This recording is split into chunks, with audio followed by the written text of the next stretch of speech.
Hello everyone, math থেকে যে প্রথম কোশ্চেন দেওয়া আছে, তিনটি সংখ্যার অনুপাত 24:25:26 এবং তাদের যোগফল 2700 হলে বলছে দ্বিতীয় সংখ্যাটি কত আমাদের জানতে হয়েছে। দেখো আমাদের তিনটি সংখ্যার অনুপাত 2:24:25:26। তো আমি ধরি তিনটে সংখ্যা হচ্ছে একটা এ, একটা বি, একটা সি। অনুপাত আমাদের বলে দিয়েছে 24:25:26, ঠিক আছে। আমাদের বলছে এদের যোগফল 2700 আর তাহলে দ্বিতীয় সংখ্যাটা কত। দেখো এদের যোগফল 2700 মানে কি, আমরা অনুপাতের যোগফল করে দিই, মানে 24+25+26 কিন্তু যোগ করলে কত আসছে, যদি যোগ করি 6 × 4 = 10, 10 × 5 = 15, 5 × 1 2 4 2 6 × 7, 75 আসছে, ঠিক আছে। তাহলে এই 75 যোগফল অনুপাতের যোগফল ইকুয়াল টু আমরা বলতে পারি এই 2700, ঠিক আছে। আমাদের কি বার করতে বলেছে, বার করতে বলেছে দ্বিতীয় সংখ্যাটি কত। দ্বিতীয় সংখ্যার অনুপাত কত, দ্বিতীয় সংখ্যার অনুপাত হচ্ছে 25। তাহলে আমরা 25-এর মানটা বার করলেই অ্যান্সার পেয়ে যাবো। তাহলে 25 ইকুয়াল টু কত, তাহলে হয়ে যাবে 2700 / 75 ইন্টু 25। বোঝা গেল। কাটলে 3 × 25 = 75, 3 দিয়ে কাটলে 3 × 9 = 27, অর্থাৎ হয়ে যাবে 900। তাহলে দ্বিতীয় সংখ্যাটা আমার দাঁড়াচ্ছে হচ্ছে 900, ঠিক আছে। অপশান বি হয়ে যাচ্ছে আমার সঠিক উত্তর। পরবর্তী কোশ্চেন আছে, প্রতি বছর 35% হারে 6 মাসের জন্য 12,600 টাকা সরল সুদ কত জানতে হয়েছে। তো ইজি কোশ্চেন আছে। তো এই টাইপের কোশ্চেন পরীক্ষা দিয়ে থাকে, ঠিক আছে। আমাদের কি বলেছে, সুদ বার করতে বলেছে। তাহলে আই ইজ ইকুয়াল টু আমরা কি জানি, PRT/100। পি কত এখানে, পি হয়ে যাবে 12,600।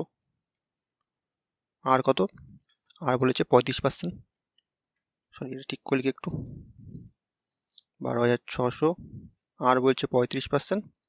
আর টি কত, টি বলছে 6 মাসের জন্য, ঠিক আছে। টি মানে তো এখানে বছর বুঝি এটাকে, তাহলে যদি এটাকে বছরে কনভার্ট করতে হবে 6টাকে 12 দিয়ে ভাগ করে দাও, তাহলে বছরে কনভার্ট হয়ে যাবে। আর ডিভাইড বাই হচ্ছে 100। বোঝা গেল। তাহলে কি থাকছে, যদি আমরা দুটো শূন্য কাটা, 6 দিয়ে কাটলে 6 দুগুণী 12, 2 দিয়ে কাটলে 6 দুগুণী 12, 3 দুগুণী 6, তাহলে থাকছে কত তোমার 63 ইন্টু 35 থাকছে। গুণ করে কত আসছে, 5 দিয়ে গুণ করো, 5 × 30 = 31, আর যদি 3 দিয়ে গুণ 3 × 3 = 9, 3 × 6 = 18 হচ্ছে আমার 5, 9 × 10 হয়ে থাকে 1, 4, 8 × 4 = 12, 2 হয়ে 1, 2, 2205 হয়ে যাচ্ছে আমার অ্যান্সার। সুদ কত, 2205 টাকা, ঠিক আছে। অপশান এ হয়ে যাচ্ছে সঠিক উত্তর। পরবর্তী কোশ্চেন আছে, একজন ব্যাটসম্যান 205 রানের মধ্যে 10টি 4 এবং 7টি 6 মারে। বলছে তাহলে সে তার মোট রানের কত শতাংশ রান দৌড়ে নেয় আমাদের জানতে হয়েছে। তাহলে সে 4 আর 6 মিলে কত রান করে সেটাকে বার করে নি। দেখো 10টা 4 মারছে, তাহলে সে কত হচ্ছে, 10টা 4 মানে 40 রান হয়ে যাচ্ছে। আর 6 মারছে কটা, 7টা, 7 × 6 অর্থাৎ 42, মানে 4 আর 6 মিলিয়ে মোট 82 রান করছে। আর সে মোট রান করেছে 205। তাহলে বাকি কী রান, বাকি রানটা নিশ্চয়ই সে দৌড়ে নিয়েছে। কত রান সেটা, এটা বিয়োগ করো, 3, 8 × 10 1, 123। তাহলে 123 রান সে মোট দৌড়ে নিয়েছে। আমাদের বলছে কত শতাংশ রান দৌড়ে নিয়েছে, 123 রান দৌড়ে নিয়েছে কত রানের মধ্যে, 205 রানের মধ্যে, ডিভাইড বাই 205 আর পার্সেন্টেজের জন্য ইন্টু 100, ঠিক আছে। এটাকে ভাঙাও, যদি আমরা 5 দিয়ে কাটি, 5 × 20 100, 5 দিয়ে করলে 4 × 5 = 20, 5 × 1 = 5, পুরোপুরি দেখো 3 × 1 = 3, 3 × 4 = 12, 3 দিয়ে কেটে যাচ্ছে, তাহলে 3 দুগুণী 6 অর্থাৎ 60 হয়ে যাচ্ছে, 60% হয়ে যাচ্ছে আমার অ্যান্সার। ব্যাটসম্যানটা তার হচ্ছে 60% রান দৌড়ে নেয়, ঠিক আছে। অপশান ডি হয়ে যাচ্ছে সঠিক উত্তর। পরবর্তী কোশ্চেন আছে, একটি ট্রেন 2880 মিটার দূরত্ব যেতে কত সেকেন্ড সময় নেবে যদি ট্রেনটির গতিবেগ 432 কিমি/ঘন্টা হয়। দেখো আমাদের কি বলছে, কত সেকেন্ড সময় নেবে, অর্থাৎ টাইম বার করতে হবে। টাইম ইজ ইকুয়াল টু আমরা কি জানি, ডিস্টেন্স বাই স্পিড। ডিস্টেন্স কত, এখানে distance 2880 metre, 2880 metre divide by speed. Speed কত দেওয়া আছে, 432 কিমি/ঘন্টা, কিন্তু আমার অ্যান্সার চেয়েছে কত সেকেন্ডে, এটাও মিটারে দেওয়া আছে। তাহলে 432 কিলোমিটারটাকে আমাকে মিটার পার সেকেন্ডে কনভার্ট করতে হবে। তাহলে কী করতে হবে, 5/18 দিয়ে ভাগ করতে হবে, ঠিক আছে। 18 দিয়ে কাটলে দুগুণি 36, 7 72, 4 8 72, মানে হয়ে যাচ্ছে 24 × 5। 24 × 5 মানে হচ্ছে 120 মিটার পার সেকেন্ড। এটা হলো স্পিড দেওয়া হলো, ডিভাইড বাই স্পিড করে দাও। স্পিড কত? 120 মিটার। এটা ভাগ করো, শূন্য কাটা শূন্য কাটা। যদি 12 দিয়ে কাটি, 12 দুগুণি 24, 4 48, 4 12 48, মানে হয়ে যাবে আমার টাইম হয়ে যাবে 24 সেকেন্ড। বোঝা গেল? তাই ট্রেনটার 24 সেকেন্ড সময় নেবে। অপশান বি হয়েছে সঠিক উত্তর। পরবর্তী কোশ্চেন আছে, এক্স ওয়াই ও জেড এর গড় ওজন 128 কেজি যদি এক্স ও ওয়াই এর গড় ওজন 123 কেজি এবং ওয়াই ও জেড এর গড় ওজন 133 কেজি হয়, তবে ওয়াই এর ওজন আমাদের জানতে হয়েছে। দেখো, আমাদের এক্স ওয়াই জেড এর গড় ওজন বলে দিয়েছে 128 কেজি, তাহলে এখান থেকে প্রথমে মোট ওজন বার করে নিই। তাহলে x plus y plus z কত হয়ে যাবে? 128 ইন্টু 3, মানে হয়ে যাবে 3 8 24, 4 থেকে 2, 3 2 6 2 8, 3 1 3, 384 কেজি তিনজনের মোট ওজন। আর এক্স আর ওয়াই এর গড় ওজন 123 বলেছে, তাহলে এক্স আর ওয়াই এর মোট ওজন হয়ে যাবে x plus y is equal to হয়ে যাবে 123 ইন্টু 2, 246 কেজি। আর কি দেওয়া আছে? ওয়াই আর জেড দেওয়া আছে, তাহলে y plus z is equal to হয়ে যাবে 133 ইন্টু 2, মানে হয়ে যাবে 266 কেজি। বোঝা গেল? আমাদের কি বলেছে? আমাদের বলেছে ওয়াই এর ওজন কত জানতে আছে। দেখো, এখানে একটা ওয়াই আছে, একটা ওয়াই আছে, কিন্তু এখানে এর সাথে এক্স আছে, এখানে এর সাথে জেড আছে। জেড আর এক্স এর আলাদা করে ওজন কোনো বলা নেই, তবে তোমাকে বার করতে হবে। যদি আমরা এইটা থেকে এটা বিয়োগ করি, দেখো, তাহলে ওয়াই আর জেড কেটে যাচ্ছে, তাহলে কি এক্স পড়ে থাকছে। তাহলে এক্স ইজিক্যাল টু কত থাকবে?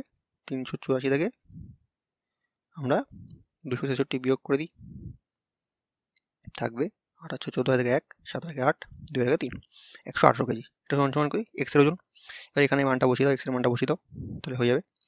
তাহলে 118 প্লাস ওয়াই ইজিক্যাল টু আমার কত? 246। তাহলে ওয়াই ইজিক্যাল টু কত হবে?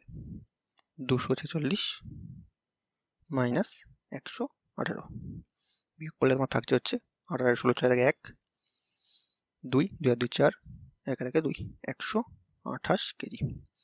ওয়াইয়ের ওজন হয়ে যাবে 128 কেজি। অপশান এ হয়েছে সঠিক উত্তর। পরবর্তী কোশ্চেন আছে, একজন বিক্রেতা 36টি আপেল বেচলে 4টি আপেলের বিক্রয় মূল্যের সমান ক্ষতি হয়। বলছে তবে ক্ষতির শতকরা আমাদের জানতে চেয়েছে। দেখো, আমাদের কি বলছে? 36টি আপেল বেচলে 4টি আপেলের বিক্রয় মূল্যের সমান ক্ষতি হয়। তো ক্ষতি কখন হয়? যখন সেল প্রাইস থেকে কস্ট প্রাইস বেশি হয়, মানে আমরা cost price minus sell price is equal to বলতে পারি লস। বোঝা গেল? মানে কস্ট প্রাইস যদি 100 হয় আর সেল প্রাইস যদি 95 টাকা হয়, তাহলে কি হয়? 5 টাকা লস হয়। বোঝা গেল? আমাদের এখানে বলেছে 36টি আপেল বেচলে 4টি আপেলের বিক্রয় মূল্যের সমান লস হয়। তাহলে 36টি আপেলের ক্রয় মূল্য থেকে যদি আমরা 36টি আপেলের বিক্রয় মূল্য বিয়োগ করি, তাহলে আমরা কি পাই? 4টি আপেলের বিক্রয় মূল্যের সমান ক্ষতি পাই, মানে 4টি আপেলের এসপি অর্থাৎ সেল প্রাইসের সমান ক্ষতি হয়। তাহলে এখান থেকে বার করো, দেখো, তাই থাকছে 36 সিপি। এই 36 ওভার চলে গেলে হয়ে যাবে প্লাস হয়ে যাবে, মানে 40 এসপি হয়ে যাবে। তাহলে আমরা CP by SP is equal to কি বলতে পারি? 40 বাই 36, ঠিক আছে? মানে যেটার কস্ট প্রাইস 40 টাকা, সেটা বিক্রয় মূল্য কত? 36 টাকা। তাহলে নিশ্চয়ই লস হচ্ছে। লস কত হচ্ছে? 4 টাকা লস হচ্ছে। বোঝা গেল? তাহলে আমাদের জানতে চাই শতকরা হার বার করতে বলেছে। তাহলে লস পার্সেন্টেজ বার করার নিয়ম, loss by CP into 100। Loss হচ্ছে 4 টাকা, কতর ওপর? সিপির ওপর। সিপি কত? সিপি 40 টাকা ইন্টু 100। একটা শূন্য কাটা, একটা শূন্য কাটা, 4 1 4, থাকছে কত? 10 থাকছে, মানে 10%। বোঝা গেল? ক্ষতি শতকরা হার হচ্ছে 10%। অপশান বি হয়েছে সঠিক উত্তর। চলো পরের কোশ্চেন দেখা যাক। পরবর্তী কোশ্চেন আছে, এক দোকানদার কোনো দ্রব্য 10% ছাড়ে বিক্রি করে। বলছে দ্রব্যটির ক্রয় মূল্য 900 টাকা, 10% লাভ করতে হলে ধার্য মূল্য কত করতে হবে জানতে হয়েছে। দেখো, 10% ছাড়ে বিক্রি করা মানে কি? 100 থেকে 10 বিয়োগ মানে কি? 90% বিক্রি করা। আর 10% লাভে বিক্রি করা মানে কি?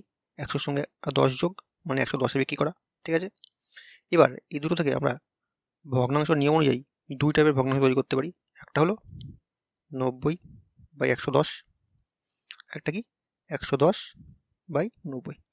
এই দুই টাইপের ভগ্নাংশ তৈরি করতে পারি আমরা এখান থেকে।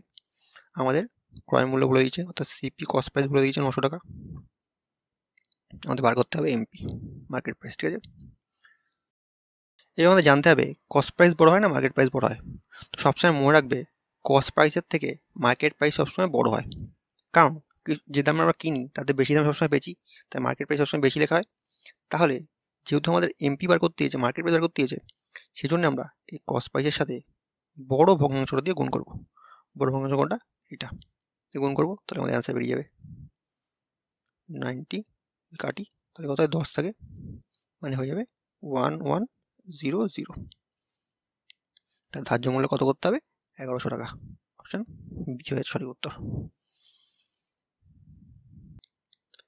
পরবর্তী কোশ্চেন আছে, যদি 6 জন পুরুষ ও 8 জন বালক একটি কাজ 10 দিনে করতে পারে, আবার 26 জন পুরুষ ও 48 জন বালক ওই কাজটি 2 দিনে করতে পারে, তবে 15 জন পুরুষ ও 20 জন বালক ওই কাজটা করতে কতদিন সময় নেবে জানতে গেছে। দেখো খুব একটা ইজি নিয়মে দেখবো তোমাদের। বলছে 6 জন পুরুষ মেন অর্থাৎ আর 8 জন বালক, না 8 জন বয়েজ কদিনে করে? 10 দিনে করে। আমাদের বার করতে গিয়ে বলেছে 15 জন বালক আর 20 জন, মানে 15 জন পুরুষ আর 20 জন বালক, অর্থাৎ 15 জন মেন আর 20 জন বয়েজ ওই কাজটাই কদিনে করবে। দেখো কিচ্ছু না, শুধুমাত্র আমরা এদের ডিফারেন্স দেখবো। 6 থেকে কত বাড়ছে? 15 বেড়েছে। তাহলে 6 থেকে 15 কত পারে? দেখো 6 দুগুণী 12 আর তার হাফ 15, মানে 6-এর যদি আমরা 2.5 গুণ করি তাহলে আমরা 15 আসে, ঠিক আছে। ঠিক একইভাবে 8 থেকে 20 এসছে, দেখো 8 দুগুণী 16 আর তার হাফ কত? 4, মানে 20, মানে এখানেও 2.5 বাড়ছে। তাহলে আমাদের কী করতে হবে? দেখো বাড়ছে, সংখ্যা বাড়ছে, মানে শ্রমিক সংখ্যা বাড়ছে, তাই তো। তাহলে কি কাজ করতে নিশ্চয়ই সময় কম লাগবে। তাহলে আমাদের আর কিছুই না, এই 10টার সঙ্গে 10টাকে আমরা এই 2.5 দিয়ে ভাগ করে দেবো, তাহলে আমাদের অ্যান্সার বেরিয়ে যাবে। দেখো যদি আমরা পয়েন্ট তুলি একটা শূন্য এক্সট্রা হয়ে যাবে, তাহলে 25 দিয়ে কাটলে 4 25 100, মানে আমার ওই 15 জন পুরুষ আর 20 জন বালক কাজটা করতে 4 দিন সময় নেবে। বোঝা গেল? অপশান সি হয়ে যাচ্ছে আমার সঠিক উত্তর। পরবর্তী কোশ্চেন আছে, একটি চৌবাচ্চাকে নল এ ও বি যথাক্রমে 2 ঘন্টায় এবং 6 ঘন্টায় ভরতে পারে। বলছে সকাল 10টায় নল এ এবং 11টায় নল বি খুলে দিলে চৌবাচ্চাটি কটার সময় ভরবে জানতে চেয়েছে। দেখো বলছে নল এ কত ঘন্টায় ভরে? 2 ঘন্টায় ভরে। বি কত ঘন্টায় ভরে? 6 ঘন্টায় ভরে। তাহলে চৌবাচ্চাটি মোট কত অংশ? এদের লসও করো, লসও করে 6। এফিসিয়েন্সি বার করো, 2 দিয়ে ভাগ করো, 3 দুগুণী 6, 6 1 6, মানে এরা 1 ঘন্টায়, এ 1 ঘন্টায় 3 অংশ পড়ে, বি 1 ঘন্টায় এক অংশ পড়ে, ঠিক আছে। দেখো আমাদের বলছে সকাল 10টায় নল একে খুলে দিচ্ছে, মানে সকাল 10টার সময় এ নলকে খুলে দিচ্ছে, আর 11টার সময় বিকে খুলছে, মানে এই 10টা থেকে 11টা পর্যন্ত এ নল একা কাজ করছে, আর এই 1 ঘন্টায় কত কাজ করে? 1 ঘন্টায় 3 ইউনিট কাজ করে, ঠিক আছে। তাহলে আর কাজ বাকি থাকছে কত অংশ? মোট 6 অংশ কাজ, তার মধ্যে 3 অংশ কাজ এ একা করে দিচ্ছে 1 ঘন্টায়, 1 ঘন্টায় কাজ করে দিচ্ছে 3 ইউনিট, তাহলে বাকি থাকছে কত? বাকি থাকছে 3 ইউনিট কাজ বাকি থাকছে। আর 11টার সময় কী করবে? নল এ আর নল বি একসাথে কাজ করবে, তাই 3 থেকে 4, তাহলে 1 ঘন্টায় 4 ইউনিট কাজ করে, কিন্তু আর বাকি আছে আর 3 ইউনিট কাজ, তাহলে কী করতে হবে? ডিভাইড বাই 4 করে দাও, এত ঘন্টা, মানে আমার হয়ে যাবে টোটাল 1 ঘন্টা 1 পূর্ণ 3-এর 4 ঘন্টা। বোঝা গেল? 1 পূর্ণ 3-এর 4 ঘন্টাকে যদি আমরা মিনিটে কনভার্ট করি, এর সঙ্গে 60 দিয়ে গুণ করো, তাহলে আমার হয়ে যাবে 4 15 60, 3 15 45, মানে 1 ঘন্টা 15 মিনিটে কাজটা কমপ্লিট হয়ে যাচ্ছে। কটা থেকে? 10টার পর থেকে। তাহলে আমাদের কোশ্চেন বলেছে কটার সময় ভরবে, তাহলে 10টার সঙ্গে আরও 1 ঘন্টা, সরি 45 মিনিট হবে, 3 15 45, 1 ঘন্টা 45 মিনিট যোগ করে দাও, তাহলে হয়ে যাবে 11টা 45। অপশান এ হয়ে যাচ্ছে সঠিক উত্তর। চৌবাচ্চাটা 11টা 45 মিনিটে ভরবে। বোঝা গেল? পরবর্তী কোশ্চেন থেকে একটা ভগ্নাংশের লসাগু দেওয়া আছে 2/3, 4/9 আর 5/6 লসাগু কত করে বার করতে দিয়েছে। তো বার করার নিয়ম কি? লসাগু বার করার নিয়ম হচ্ছে ভগ্নাংশের লসাগু লবগুলোর লসাগু অর্থাৎ এলসিএম আর হরগুলোর গসাগু অর্থাৎ এইচসিএফ। ঠিক আছে, তাহলে আমরা 2, 4 আর 5 যদি লসাগু বার করি আমার দেখবা 4 5 20 আসবে। ঠিক আছে, 20 আসবে লসাগু। আর এইচসিএফ কত হবে, গসাগু কত আসবে? সব থেকে কমন ফ্যাক্টর কোনটা আছে? Highest common factor 3। দেখো 3কে 3 দিয়ে যায়, 6 দিয়ে যায়, 9 দিয়ে, মানে হাইস্ট কমন ফ্যাক্টর হয়ে যাবে 3। বোঝা গেল? তাহলে আমার অ্যান্সার হয়ে যাবে লসাগু হয়ে যাবে 20/3। বোঝা গেল? অপশান সি হয়েছে সঠিক উত্তর। চলো।